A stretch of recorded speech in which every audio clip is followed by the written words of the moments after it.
एक लड़के को अपने नेबर में रहने वाली लेडी अच्छी लगने लग जाती है। उसके बारे में उसने और भी जाना तो बहुत सारे राज बाहर आए। हेलो फ्रेंड्स, आज मैं आपको अमेरिकन अफेयर 2008 की एक हॉलीवुड मूवी एक्सप्लेन करने वाला हूँ। ये एक कमिंग ऑफ एज मूवी है। अगर आपको वीडियो अच्छा लगता है तो प्लीज इसे लाइक और कमेंट जरूर कर दीजिएगा। अब बिना किसी देरी के एक्सप्लेनेशन स्टार्ट करते हैं। मूवी स्टार्ट होती है और हम हमारे मेन कैरेक्टर एडम को देख सकते हैं। एडम अपने स्कूल में था। वो अपने फ्रेंड से कहता है कि वो लड़का तुम्हें गे बुला रहा है कि इसके बारे में तुम कुछ भी नहीं करोगे, वैसे भी तुम कुछ कर भी नहीं सकते। इस तरीके से चिढ़ाने के बाद एडम के फ्रेंड ने उस लड़के को बहुत मारा।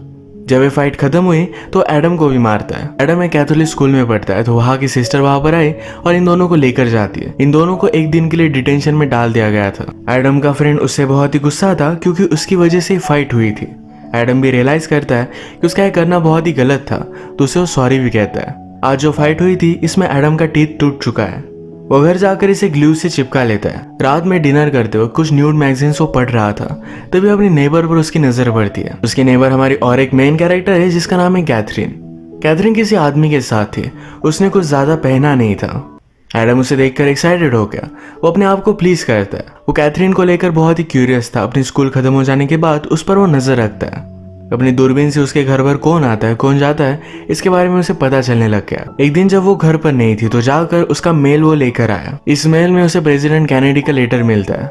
यह हमारी स्टोरी उस टाइम की है। वो जब मेल बढ़कर बाहर आ रहा था तो कैथरीन ने उसे नोटिस किया। वो पूछते हैं तुम यहाँ कर क्या रहे हो। एडम ने कहा कि मैं कुछ काम ढूंढ रहा हूँ, मुझे यूरोप पर ट्रिप पर जाना। इसके लिए थोड़े से पैसे अगर मेरे पास हो गए तो अच्छा होगा।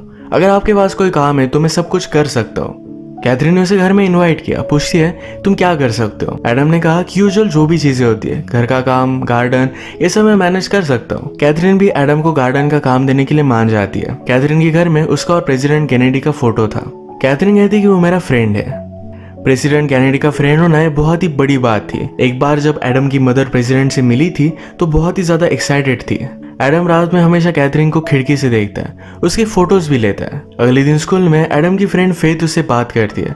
उसे लाइक करती थी तो आज शाम उसने अपने घर पर उसे बुला लिया।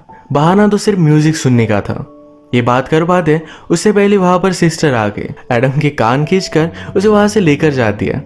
घर आने पर एडम कैथरीन के पास पहुंचता है। उसे कहता है कि आपने मुझे गार्डन का काम दिया था। कैथरीन के घर में एडम ने बहुत सारी पेंटिंग्स देखी। ये सब कैथरीन की पेंटिंग्स थी। एडम कहता है इसमें तो सिर्फ मुझे कलर दिखाई दे रहे हैं, उसे कुछ भी लोग वगैरह कुछ भी इसमें दिखाई नहीं देते। कैथरीन कहती है तुम्हें उसमें जो भी देखना है वो तुम देख सकते हो। वैसे भी इसका फॉर्म डेड हो चुका है, इसका मतलब है ये स्लोली मर रहा है। वो फिर एडम को अपनी गार्डन दिखाने के लिए लेकर गई। एक बहुत ही ब्यूटीफुल गार्डन थी, पर कैथरीन कहती है मुझे इसे पूरी तरीके से मिटा देना है। इसके बाद वो फिर से प्लान करेगी। एडम भी समझ गया कि इस गार्डन के फूल मुरझा जाते हैं, इस वजह से कैथरीन इसे फिर से बनवा रही है। एडम गार्डन में काम करने लग गया और थोड़ी देर बाद कैथरीन उसके पास आई और वो बहुत ही अच्छे से ड्रेस थी। एडम कहता है आप बहुत ही ब्यूटीफुल लग रही हो। कैथरीन हंसती है और वहां से चली जाती है। एडम जब रात में घर पर आया तो उसके मदर फादर नोटिस करते हैं उसके कपड़े बहुत ही ज्यादा खराब है। वो कैथरीन के लिए अब काम करता है, इसके बारे में उसने उन्हें बता दिया। इस बात से उसकी मदर बहुत ही ज्यादा अपसेट हो गई थी। उसे समझाती है कि कैथरीन एक अलग टाइप की लेडी है, जो हमारी तरह नहीं है। उसने बहुत ही अलग अलग चीजें की हुई है। वो उसे इनडायरेक्टली बता रही थी कि कैथरीन का कैरेक्टर अच्छा नहीं है। एडम कहता है कि आपने ही तो कहा था कि मुझे कुछ पैसे कमाने चाहिए। ये बात एडम के फादर को भी सही लगी। वो कहते हैं तुम काम तो कर सकते हो, पर काम हो जाने के बाद डायरेक्टली घर पर आना। आज रात फिर से एडम कैथरीन के घर के सामने नजर रख रहा था तो उसने देखा कि बहुत बड़ी बड़ी गाड़ियां खड़ी हुई थी। उसने अपनी दूरबीन लगाकर देखी तो प्रेसिडेंट कैनेडी को वहां देखता है। वो इस बात से शॉक्ड हो गया। अगले दिन गार्डन पर काम करते हुए उसने कैथरीन से कहा कि आप जब बोल रही थी कि प्रेसिडेंट कैनेडी आपका फ्रेंड है तो आपने बहुत ही सच कहा था। मैंने कल रात उन्हें आपके घर में देखा। कैथरीन गुस्सा होकर बोलती इस बारे में तुम भूल जाओ, कभी भी इसके बारे में किसी को भी पता नहीं चलना चाहिए, कुछ चीजें प्राइवेट रखनी चाहिए। एडम को अपने पेरेंट्स से पता चला था कि कैथरीन का भी एक बेटा था। इसके बारे में भी उससे पूछ लेता है। कैथरीन कहती कि अब वो तुम्हारी एज का होता। वो बहुत ही स्वीट था। कैथरीन एडम को अपने बेटे की तरह समझती है या एडम को अच्छा नहीं लगता। इन दोनों की बातों से हमें पता चलता है कि कैथरीन और उसका हस्बैंड इन दोनों में फाइट है। थोड़ी देर में जब कैथरीन घर से बाहर गई तो एडम उसका पीछा करता है। कैथरीन आज लूशियन से मिलने के लिए गई थी। लूशियन एक्चुअल में कैथरीन की एजेंसी के लिए काम करता था। इनकी एजेंसी इन्फ्लुएंशियल लोगों को, जैसे प्रेसिडेंट, बहुत बड़े बिजनेसमैन, इन लोगों को लड़कियां सप्लाई करने का काम करती है। लूसन कैथरीन को प्रेसिडेंट कैनेडी को कुछ बताने के लिए कह रहा था। वो एक पॉलिटिकल बात को लेकर प्रेसिडेंट को कुछ समझाना चाहते थे, पर कैथरीन की उससे उस तरीके से बात नहीं होती है। कैथरीन कहती है कि वो मेरा कुछ भी सुन नहीं रहा। उस रात जब वो प्रेसिडेंट से मिली थी वो लास्ट टाइम था। आज शाम फेथ ने एडम को अपने घर पर बुलाया था। उसके घर पर जाता है, ये म्यूजिक सुनते हैं और फिर किस करने लग गए। किस करते करते एडम का दांत निकल आया जो उसने ग्लू से चिपकाया हुआ था। ये फेथ को बहुत ही घटिया लगा। कहती है इस दांत को तुम फिक्स करवा दो, इसके बाद हम फिर से मिलेंगे। जब एडम ने अपने पेरेंट्स को बात बताई कि उसका दांत टूट चुका है तो उस पर वो बहुत ज्यादा गुस्सा हो गए थे। उन्हें लगता है कि इसके बारे में उसे पहले बताना चाहिए था। वो कैथरीन के घर पर काम कर रहा है, टूथ के बारे में नहीं बताया। इन सब बातों से मदर बहुत ही अपसेट थी। एडम भी अपसेट होकर कैथरीन के घर के बाहर घूम रहा था। उसने अंदर देखा कि पार्टी चल रही है। वो खिड़की से देखने लग गया। तभी कैथरीन का हस्बैंड जिसका नाम है ग्राहम, ये उसे पकड़ लेता है। उसने कहा कि इस तरीके से नजर रखना गलत बात होती है, मैं तुम्हें जेल में भी डाल सकता हूँ। उसे पकड़कर घर के अंदर लेकर आया। कैथरीन ने अपने फ्रेंड्स के साथ ड्रग किए थे। ग्राहम उससे कहता है कि तुम्हें हो क्या गया, तुम इतनी दूर क्यों चली गई। कैथरीन कहती है हमारे बेटे की डेथ हो जाने के बाद तुम्हें मेरा ख्याल रखना चाहिए था। ग्राहम भी यही बात चाहता है। वो फिर से अपनी फैमिली को पाना चाहता है, पर इन दोनों में बहुत बड़े झगड़े थे। ग्राहम ने ही कैथरीन को प्रेसिडेंट के साथ इंटीमेट होने के लिए कहा था। कैथरीन कहती कि हमने जो भी किया इसके बारे में सब लोगों को पता है और सब लोग हम पर हंसते हैं। ग्राहम को भी बुरा लगा और वहां से चला जाता है। अगले दिन एडम ने ग्राहम पर भी नजर रखी। ग्राहम इस बार लुशियन से मिल रहा था। ये दोनों डिस्कस कर रहे थे कि कैथरीन का क्या किया जाए। ग्राहम लुशियन से कहता है कि कैथरीन के पास एक डायरी है, उसके साथ जो भी होता है इस सब के बारे में उसमें लिखती रहती है। ये डायरी होना एक बहुत ही बड़ा रिस्क था, पर ये कैथरीन के लिए एक सेफ्टी है। अगर उसकी एजेंसी ने उसे हर्ट करने की कोशिश की तो सारी चीजें एक्सपोज कर सकती है। इस डायरी के बारे में सुनने के बाद कैथरीन जब घर पर नहीं थी तो एडम उसके घर में आ जाता है, डायरी को ढूंढ लेता है। अचानक से कैथरीन भी किसी और के साथ वहां पर पहुंच गई थी। एडम क्लोजेट में छुप गया और उन दोनों को इंटीमेट होता देख रहा था। उस आदमी के जाने के बाद कैथरीन ने कहा कि मुझे बताया कि तुम यही हो, तुम्हारा बैग बाहर ही पड़ा था। एडम उसे सॉरी कहता है, पर कैथरीन ने कहा तुम सिर्फ क्यूरियस थे। वो उसे वार्न करती है कि फिर से ये सब होना नहीं चाहिए। आज रात एडम और उसके सब फ्रेंड्स की पार्टी थी। इसमें वो एक गेम खेलते जिसमें एडम और फेथ को दोनों को 1 मिनट के लिए क्लोजेट में जाना पड़ता है। एडम ने फेथ से कहा कि मैंने अपना टूथ फिक्स करवा लिया है। इसके बाद वो किस करने लग गए। जिस तरीके से एडम ने कैथरीन को इंटीमेट होता देखा था उसी तरीके से वो फेथ के साथ भी इंटीमेट होना चाहता था, पर इस बात से फेथ जरा अनकंफर्टेबल हो गई। वो उस पर गुस्सा होकर वहां से चली जाती है। एडम जब घर पर आया तो कैथरीन के घर से बहुत ही लाउड म्यूजिक चल रहा था। उसे देखने के लिए वो पहुंच जाता है। वो बाहरी बारिश में भीग रही थी। वो एडम को देखकर उसके साथ घर में आती है। वो ड्रिंक ले रही थी तो उसने एडम को भी ड्रिंक ऑफर किया। इसके बाद वो एडम के साथ पेंट करने लग गई। एडम ने कैथरीन को किस करने का ट्राई किया पर कैथरीन उसे रोक लेती है। इसके बाद ये दोनों पेंट से ही खेलने लग गए। सुबह मॉर्निंग में हम देखते हैं कि एडम के पेरेंट्स डिस्कस कर रहे थे। एक्चुअल में एडम के फादर का एक न्यू जगह पर ट्रांसफर हुआ था। मदर एडम के लिए जरा वरीड थी कि अकेले उसे किस तरीके से मैनेज करेगी। जब वो उसे उठाने के लिए गई तो उसके सारे कपड़े कलर से भरे हुए थे। इस बात पर वो बहुत ज्यादा गुस्सा हो जाती है। और रात में कैथरीन के पास था।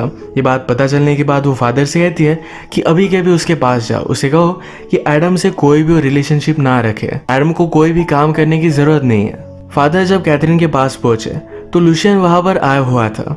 लुशियन उससे बात करता है तो फादर के बारे में लुशियन को सब चीजें पता थी, यहाँ तक कि उनका ट्रांसफर भी होने वाला है इसके बारे में वो बोल लेता है। ये सब बात सुनकर फादर बहुत ज्यादा डर गए थे। उन्होंने कैथरीन से कहा कि प्लीज एडम को कोई भी काम मत देना।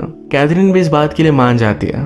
घर पर आने पर फादर भी एडम पर बहुत ज्यादा गुस्सा हो गए थे। वो कहते हैं कैथरीन से कोई भी रिलेशनशिप अब तुम्हें नहीं रखनी है, तुम स्कूल जाओगे और सीधा घर पर आओगे।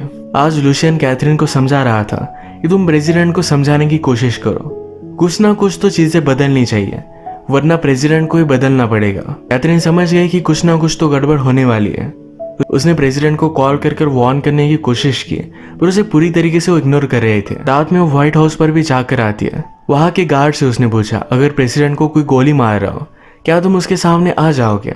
गार्ड कहता है मैं मेरी ड्यूटी ऑनेस्टली करूंगा। इसके बाद मूवी में प्रेसिडेंट कैनेडी का असैसिनेशन हो जाता है। एडम को जब ये बात पता चली तो कैथरीन के पास आया। वो बहुत ही डिस्टर्ब थी, रो रही थी। एडम उसे सहारा देता है।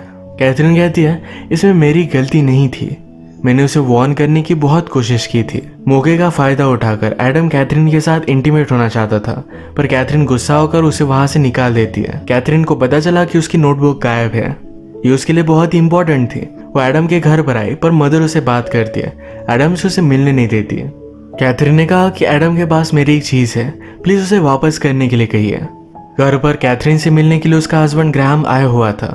उसे कहता है प्लीज नोटबुक वापस कर दो, इससे तुम बहुत ही सेफ रहोगी। कैथरीन कहती है कि जब मैंने तुमसे शादी की थी तुम बहुत ही अलग पर्सन थे, अब तुम क्या बन चुके हो। ग्राहम कहता है कि प्रेसिडेंट की डेथ तो होने ही वाली थी, वो किसी का भी सुनता नहीं था, इसमें किसी की भी गलती नहीं है। वो कैथरीन से सॉरी कहता है। उसने कहा हमारे बेटे की डेथ के बाद मैं सिर्फ तुम्हें ही दोषी मान रहा था, वो एक एक्सीडेंट था जिसमें कैथरीन दोषी नहीं थी। ग्राहम ने कहा कि प्लीज मुझे माफ कर दो। वो फिर से उसके साथ नई जिंदगी स्टार्ट करना चाहता है। कहता है हम इन सब से दूर एक अलग कंट्री में चले जाएंगे। कैथरीन भी इस बात के लिए मान गई। शाम में वो लुशियन से मिलने के लिए जाती है। उससे कहती है तुम्हें नोटबुक में नहीं देने वाली, वो नोटबुक मेरी एक सेफ्टी है, अगर मुझे किसी ने भी हार्म करने की कोशिश की तो सारी चीजें मैं एक्सपोज कर सकती हूँ। लुशियन कहता है कि मैं उस नोटबुक को ढूंढ लूंगा, मुझे पता है कि तुमने उसे छुपाई हुई है किसी ऐसे आदमी के पास जिस पर मैं शक भी नहीं करूंगा। लुशियन को पता था कि डायरी एडम के पास है। कैथरीन इस बात से बहुत ही डर गई।